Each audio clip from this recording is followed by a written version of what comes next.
Of course, the U.S., pretty sure Brazil might be his second. U.S. probably his third. I'm not mad at that. Brazil treats Lewis with much love. It wasn't always that way, but the people of Brazil had learned to put differences aside for progressive ways and definitely to embrace the GOAT of Formula One currently in this era and going until somebody else takes that title. Right now, Max Verstappen is working on it with the fastest car on the grid and with many other tactics that Red Bull like to have. But I am your host, Jay from Wolfpack Performance Talk Podcast, and home of the F1 Minute Talk Show where you take part in the content creation, and we are here for the Brazil qualifier. Of course, you already know that this qualifying sets the grid for Sunday. Tomorrow, we will have a sprint shootout, which will set the grid for the actual sprint race in the same day. And, of course, we heard a bit of the commentators talking about the differences that they would like to see when it comes to the sprint and format. And, I was listening to Brundle and them talking about the Perez situation. Like, screw this Perez crap, okay? Let me just say this right now. The Perez way is competition, solid competition, fair competition in the sport. Like, Perez right now is starting to become being stuck in behind in times, okay? We got this sprint race. It's a bit boring and it's a bit unentertaining of the fact that we just have teams doubling up. And I even heard them say, like, as far as like the points situation, like seeing Williams on the front row, and so what? In football, in several other sports, it is the best team will pick last going into the draft so that the lesser teams can get more of the talent to hopefully equal out and have a more of a competitive entire league.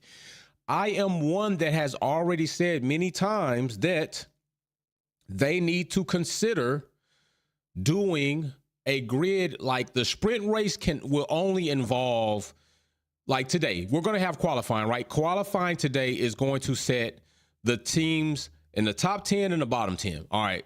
Whoever makes top 10, they're going ahead top 10. They're going to do their thing for qualifying. That's how they're going to decide their packing order. The bottom 10 go into the sprint race to decide the packing order from there. And likely those are going to be the bottom teams or less performing drivers that likely haven't gotten many points, likely don't have any podiums ever in their career. So you'll see more of a dogfight in the sprint race involving those 10 cars versus the others. And it just gives more of a competitive vibe. So I'm not all with this about it's not Perez and it'll mess up and it's just wacky. We already got a lot of wacky shit going on right now in Formula One anyway. So you could take your pick of certain things that are wacky. I mean, if you want to call those things wacky, I mean, alternative tire allocation is wacky. Like, why don't you just let them choose whatever tire they want to choose? But no, you put things in there to try to make it more competitive and a bit more challenging. And I'm saying put something in there to make the sprint race more competitive, more entertaining, following competitiveness, and a better product. But, it's too much like right. So we'll see what happens. But anyway, we are about to get into this, and a lot of people, I know right now, we just came off the Discord. We were talking about Perez. We were talking about Red Bull, talking about Lewis Hamilton.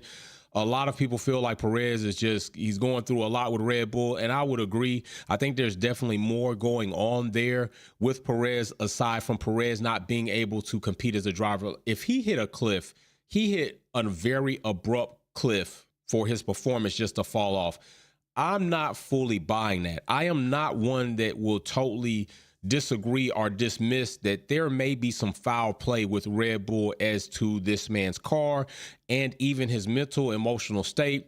We got several other things that have happened with Mercedes.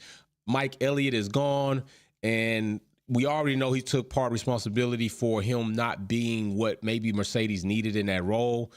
Whatever he's going to do, hopefully he does it well. But there's a lot of blame to place around. But when you wear a crown and you are at the head of certain tables and you are the boss of certain departments, you will have to wear that bag, just like several coaches do in the league. You're going to have to wear that bag. And as of right now, there is nothing going on. So I'm going to show you that right now, 7.9 kilometers due north with the wind, 41 degrees, 30 degrees on the air temp, and humidity is 54 degrees. And I tell you all plenty of times when we're here, Anything above 40, we are likely looking at a very solid chance of rain. 54%, we are 6% away from 60. And I'm telling you, if we hit 60, we're probably going to start seeing some rain at some part of the circuit, if not the entire circuit. That will be something different. So also in the chat, I put this in there as a poll for people to vote on. There's this thing going around about a hungry poll resulting in a Brazilian win. There is actual data stating that that connection can be made. But the thing is, will it consistently be made? Lewis Hamilton got pole and hungry. Is that still something that's going to happen? Me, I think there's a lot of things in the middle of that may break this this gift. I want to call it a gift. That will break this gift. But if it remains to be true, there may be some deep dive that needs to happen into how is this so? What kind of similarities does Hungary offer and Brazil have that these drivers can go pole and Hungary and come into Brazil and win? Where is the small variance of change that allows them to get the win there? So I think that that's a very interesting, quirky stat kind of situation. And I'd like to see if it holds true. If it holds true with Lewis Hamilton, I definitely am highly interested in that. And me myself might even look into that. So right now I've been doing a lot of running around, getting the new chassis ready for next season already. So I'm kind of understanding how that's going to go in the karting. We're going to get ready for the banquet that's going to be coming up this month, actually in about 2 weeks time, to see, hopefully the points will come out this week so we can see where we ended up her first season. I feel really confident that she may have indeed done well her first season. Sylvia Witt Kelly says, they say Perez had a contract for next year. I don't see him being there in 24. He needs to go for his own good. Sylvia Witt Kelly, I definitely agree with that. I think Perez does need to go. I think he needs to find another place to race. I don't think mentally he's happy there. He doesn't look happy. I'm a real big component of body language and syntax. And if you move, react, look a certain way, especially majority of the time, those are telling signs of where you are mentally. If you're distressed, if you're happy, if you're sad, if you're motivated, those things usually don't lie. So Perez has not looked as so, and I believe it's more than just him not being able to compete. I believe there are a lot of things happening to where he's not able mentally to compete. I mean, we've seen several situations that may have not been as toxic, but have yielded kind of similarity results, with Albon being at Red Bull, but now he's with Williams, and look at how he's flourishing and what we would call a less performing car, still doing very good things. Okay. But not doing those things with Red Bull. So it goes to say you can't put a square peg in a round hole unless the round hole is big enough. And if it is big enough, you definitely don't fit well. So take that for what you want. And here we got PNXD says Red Bull ruined the mentality of their second drivers. And right there's another stat that you can go ahead and pin up, because that's something that we've actually seen. Gasly, not so great, gone. Albon, confidence broke, gone. Now Perez, about to be out of there. So I think that is also something that we can say maybe have something to it. So as you see, cars in the pits, nothing really changing. Not even really too much to temp. 54% is still there. We're going to keep an eye on that and see how that goes for us. Also, they are looking at radar. They do see a bit of rain systems kind of coming in. It is kind of scattered, nothing really big, full, connected, just a big blob that'll move across the track. But also Liam Lawson feeling very confident in his ability, or in his opportunity, should I say, as far as him returning to Formula One only through Red Bull. Okay. Big shout out to Hugo, McLaren Junior driver, driving with Perma 2024. He's been doing a very good job, looking to see how he's going to perform next season and see where that young gentleman's talent is going to take him, and several other drivers that are having opportunities placed before them. So I'm really, really interested to see 2024 could be a very good development, or the onset of a development, which may take us into a very strong and competitive 2025. So we will see about that. And Lewis Hamilton always swagged the hell out. Always swagged the hell out. That center fit is fire. His helmet, his lid is fire. That is fire. So always coming with some fire lids. His fashion game is right up there with the elite fashion. So sometimes fashion can be a little bit different for all of us. You know, beauty is in the eye of the beholder, but that center fit is, yeah, that's a nice one. This helmet is, although very, very, how can I say it? Very embracing, very sentimental. And also, did you see the center S on his helmet? You do know that center S can only be donned by certain people approved by the Senna family or in the Senna family. Lewis Hamilton is given acceptance to have that S on his helmet, which is very nice. But that Japan helmet is still the most fire helmet of the season. That Japan helmet went crazy. That was a crazy lid. So I'm just saying, like, nothing's beat that yet. Nothing's beat that helmet yet. I'm still waiting to see if somebody's going to come up with something to beat that helmet. But as of right now, nah, that lid right there was straight fire all the way. So right now we are 4 minutes past 1400. Blue Diva says rain in 20 minutes at turn 4, 5, 12, and 13. Delayed start. So right now we are at a delayed start. And it does say right there, 1349, delayed start, risk of rain, qualifying session is 60%. What did I tell you? 60%. If we hit 60%, I told you there's going to be some rain somewhere on the part of somebody's track. There's going to be some rain. So definitely waiting to see how this is going to go. So why don't you all just be patient? I don't know how long they may delay for. Hopefully they give us a time update. But if the rain is coming in 20 minutes, you can bet we're probably going to be delayed maybe 20, 30 minutes past that. So we're looking at maybe possibly an hour. We're not going to kill this stream for that and just come back later, although we could. I think we're going to see what's going to happen. I'm going to wait for a time update. I'm going to wait to see what actually is going to take place. We're not going to do quality kickback trivia as of yet. I got the questions right here. We're not going to do that yet as well. Also, big shout out to Insure Frames, winner of the last quality kickback trivia.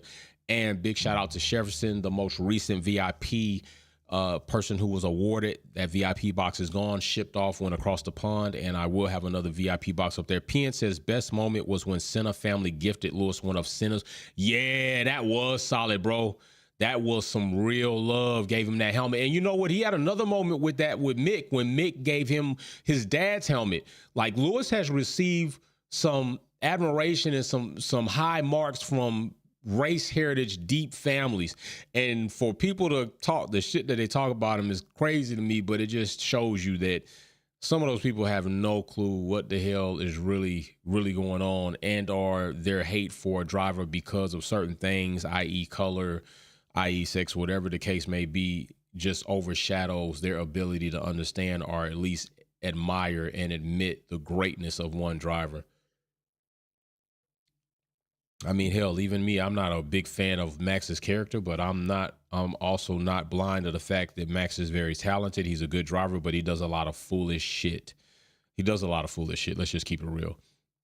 I mean, if we're really talking about foolish shit, I can show you some foolish shit if you really want to go there. I think that indeed foolish and something that Max does that has just totally been ignored by Formula One is crazy to me.